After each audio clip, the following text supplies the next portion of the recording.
Pinori at hinangaan ng netizen ang pamamahagi umano ng tulong ng trending na si Kuya Enteng na nakailang ulit nang napanood sa telebisyon ay di nagdalawang isip na magkusang tumulong sa mga naapektuhan ng baha sa Santulan Pasig kahapon na ayon sa kanila, marunong siyang mag-share ng blessings niya. Sana all. Likas na may puso ang mag-asawa. Sinusuklian lang niya ang mga taong naniniwala sa kakayahan niya. Thank you, Enteng. Hindi man ako taga Marikina, pero kita ako sa puso ninyong mag-asawa ang buong pusong pagtulong. More blessings at ilayo kayo sa kapahamakan. May mga tao naman talaga na mababait pagdating ng sakuna. Sineshare nila ang kanilang blessings. Pagpalain ka sana ni Lord.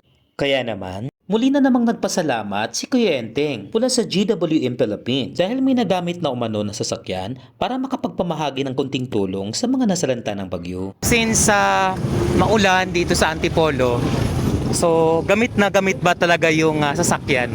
Yes po, lalo na po dito sa Antipolo, mataas po yung lugar dito. Talagang nagamit po namin siya ng mga tires.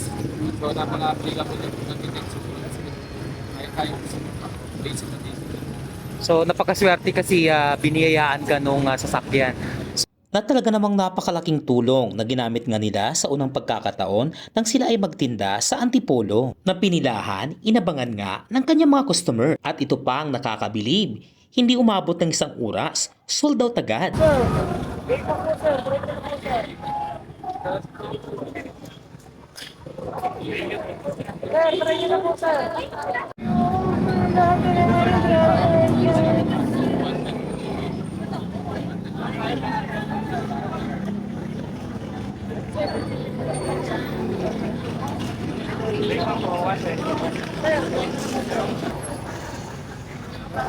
At good news, after nga nila magtinda, ay nakausap ko si Kuya Enteng para sa nalalapit na pagbubukas ng physical store nito sa Pasig City. Okay, so marami rin pong nagtatanong kung kailan po yung pagbubukas ng inyong tindahan, physical store. Bali po sa ngayon po ay namin naman tayo sa lugar. Bali po sa August po.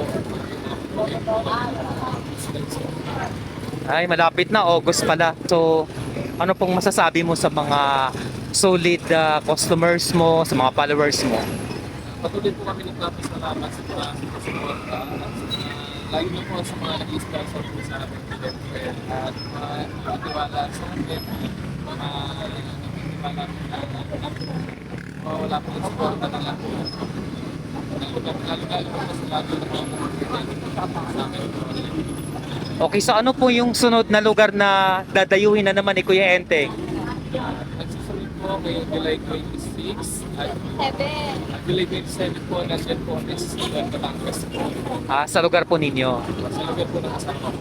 So ayan, thank you po.